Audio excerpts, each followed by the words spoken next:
Loveth Helen Alo has been arraigned before an Enugu State magistrate court for allegedly presenting a false testimony of wealth at evangelist Ebuka Obi Zion Ministry. Alo was arrested on February 1st, 2025 by Enugu State police detectives after a petition alleged she falsely claimed ownership of a 5-bedroom duplex in WTC Estate, Enugu. She testified at Zion Ministry program in Lagos that God had blessed her with the property, and footage of the building was shown during her testimony. She also allegedly claimed to have purchased the house for 200 million naira. During interrogation, Alo confessed to the crime, admitting she acted alone. On Tuesday, she was arraigned before the Enugu North Magisterial District Court on 5 counts, including obtaining by false pretense, defamation of character, and attempting to commit a felony. One of the charges stated that you, Loveth Alo Helen, female, on the 26th day of February 2025 at plot 16, WTC Estate, Enugu, in Enugu North Magisterial District, did by false pretense and with intent to defraud, present yourself as the owner of a 5-bedroom duplex situated at plot 16 WTC Estate, Enugu, belonging to one Arch Emmanuel Asogwa, male, and thereby committed an offense punishable under Section 460 of the Criminal Code, Cap 30, Volume 2, Revised Laws of Enugu State of Nigeria 2004. Alo pleaded not guilty to the charges. Magistrate S.O. Chukwani granted her bail for 1 million naira with 2 surety with 3 years tax clearance. The case was adjourned to April 9th, 2025 for hearing. Now, speaking to journalists, Alo reiterated that she acted alone, claiming it was an act of faith with the hope of acquiring the property. I did the testimony claiming that I would get it. Nobody arranged anything with me. I did not collect anything from anybody, she said. As at the time of filing this report, Alo had not met her bail conditions. Well, these are interesting times, given that we're religious people. What are your thoughts on this report?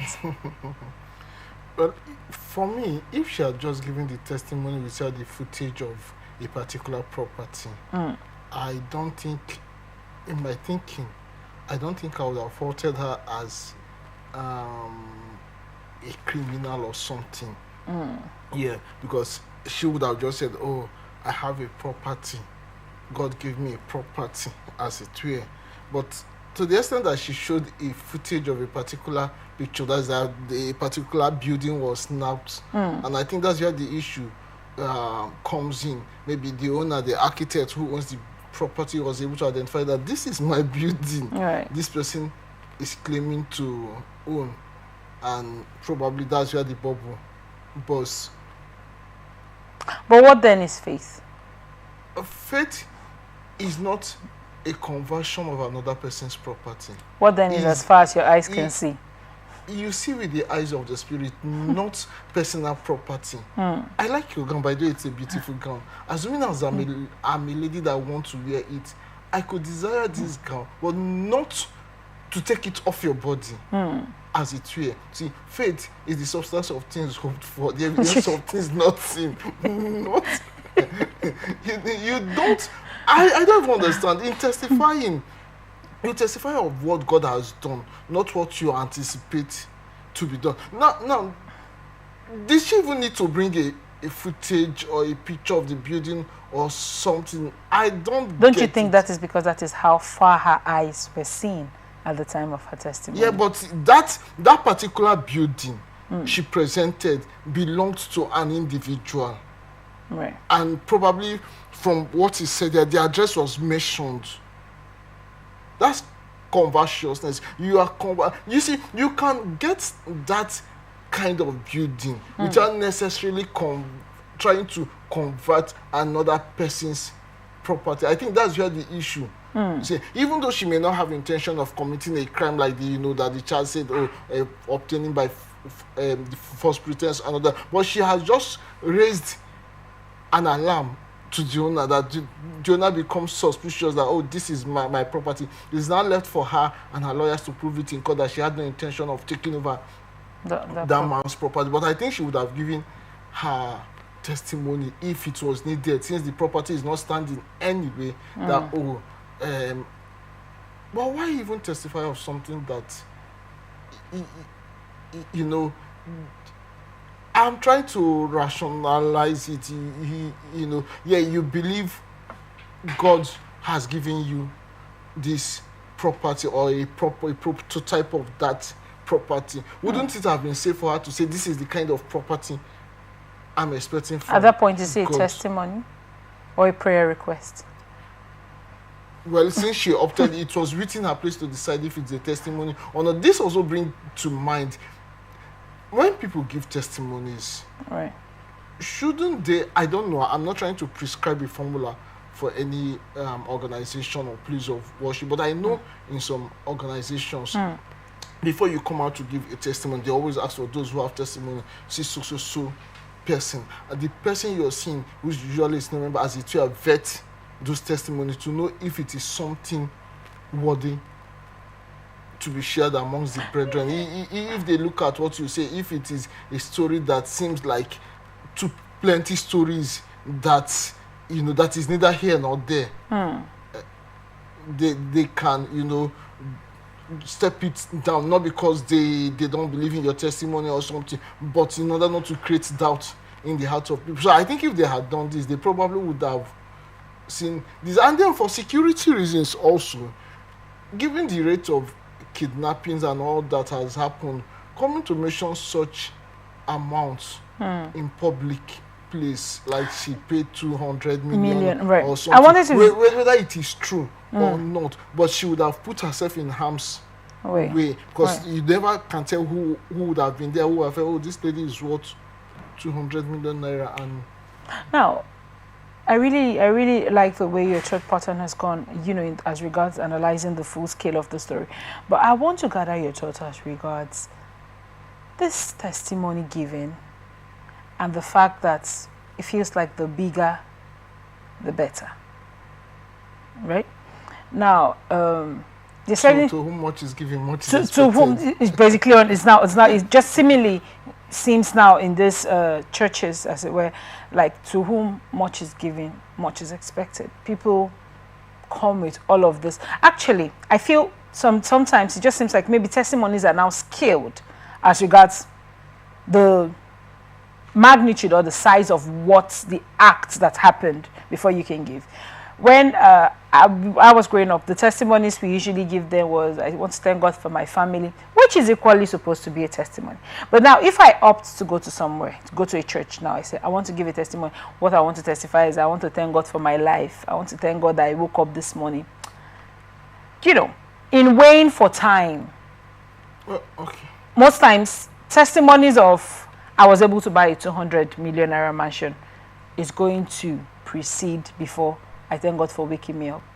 No, I don't think it's completely true. It depends on what the priority of the particular organization is. Okay. For example, I know some organizations, without trying to mention names, that pride so winning over certain material things, and especially also it depends on the event happening in the church at the particular time. So if somebody comes up and says, oh, I want to thank God for giving me the ability to reach out to so I went into a neighborhood where they were all smokers. I spoke to them, and that's as much a testimony as others. And then, you know, they say, oh, like I talked about, you know, bringing that out. Do you have, oh, you reached out to this caliber of people. Are they here? Yes, they are already in church. You know, they see them. Everybody rejoices with you. For after all, that's the core for which Christianity is going into the world and make disciples of all nations. Then you see, when it comes to material things, that's why I also don't have quarrel with people testifying about of their material blessings. And then also to the individual, think about it. If God has blessed me with, in recent days now, the trending argument in social media has been Lamborghini, somebody giving Lamborghini and somebody if God has blessed me with a Lamborghini, as if I'm looking out for one, and also gave me the same gave me a Toyota. It's expected that if the same God, I should be talking about the higher thing, not just the lower thing that, oh, I slept and wake up. You know, the idea of testimony is the supernatural intervention in a matter. Is waking up not a supernatural intervention? No, I don't think so. Except something went wrong. Everybody who sleeps is expected to wake up. Everybody who sleeps realizes that sleep is the brother of death. No, except something goes wrong, which is where maybe there was a heart failure in the process of sleeping, there was a cardiac arrest and all that. So something went wrong. It is not the norm. But the norm is that if I slept, I should wake up. So if I wake up as it were, if I slept and wake up as it were, it is not really a testimony. It's a natural course of things. However, if I slept, like some people would have had experience, in that process there was an attack or something, in spite of that attack, I woke up, then that could be a sort of testimony, a supernatural intervention, because you probably would have gone in the face of that attack, but in spite of that attack, you still woke up. Right. Oh, I went to Rumola and came back. My God, you should have come back. Are you expecting to go missing or something? But if there was something along the road, maybe, there was an attack somewhere, there was an accident and nothing happened. So that there was an intervention that miraculously took you out of that situation, which ordinarily, I mean, if things had followed the natural path, the outcome would have been different. Right. But because of the supernatural intervention, it gave you the outcome for which you are testifying. So if like the lady now, right, assuming the property was truly her own, she's not testifying to God, even though she may have saved money through the natural process and all that. But this is something gingatic, maybe wouldn't have happened out of the if there was no intervention, supernatural intervention again, maybe helping her in wisdom and all that, how to manage her resources and get that, or generally believing that it was God guidance that brought me this far. So it is a testimony. But the challenge you have now is not testifying about a house, it is testifying about another person's house, property. Now, in churches in recent times, many testimonies. I don't know if you remember the testimony of someone that her hand was always, when she stretches it out, it seems like it's elongating. I think it shrinks or something, I'm not sure. That lady was arrested and she did not have any health problems.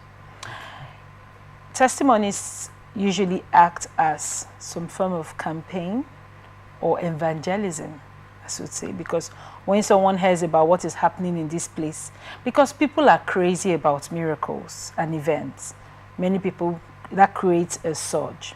Now, do you think that churches should actually vet testimonies to be sure that it's 100% correct before they air it out to the public? Yes, but again, there is a limit to which they can vet testimonies. But like I give you an example, I know of an organization that they say if you have a testimony, meet deacon you have time to testify. If it is something that can be verified, it's verified. But there are some things that may not be instantly verified. However, in the judgment of the person you have spoken to, there is a likelihood that happened. So yes, but beyond whether churches should vet testimonies or not, I think the morality is on the testifier to ensure that you are really giving a testimony, not a make-believe, because your testimony is to God. That's what she was doing. Her testimony was to God in faith. Yeah, but it's something God has done for you, not in anticipation. There's a place of talking about what you anticipate from God and, give God glory for that, believing you would have it.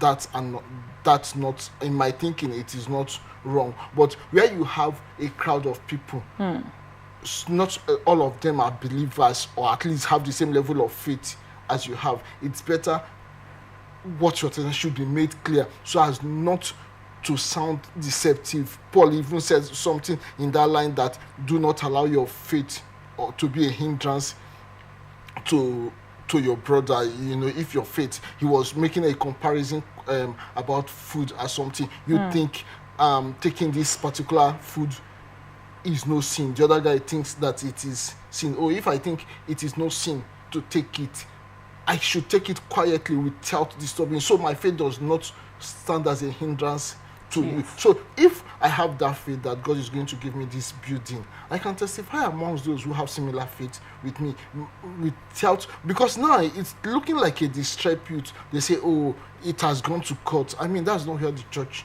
should be. It's not where the church should be. Thank you so much for your insight on the report.